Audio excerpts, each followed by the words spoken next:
आमदार संजय गायकवाडला लाज वाटली पाहिजे. माणसं मारण्याचा करारनामा काढता. निवडणूक आयोग दखल घेणार आहे की नाही? एका लोकप्रतिनिधीची काय जबाबदारी असते? मतं घेताना जाहीरनामा देता आणि निवडून आल्यावर करारनामा करताय. जलीलला मारण्याचा करारनामा.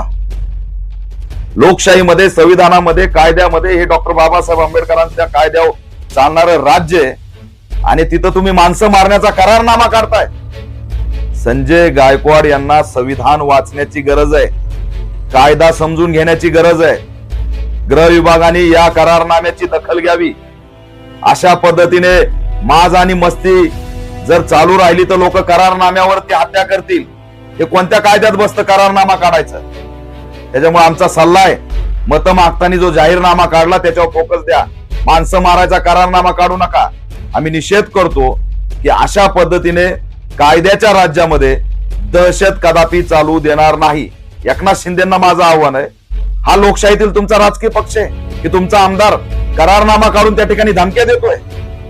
याची दखल गृह विभागाने सुद्धा घ्यावी आणि निवडणूक आयोगाने सुद्धा घ्यावी की निवडून आलेला लोकप्रतिनिधी असा करारनामा काढू शकतो का?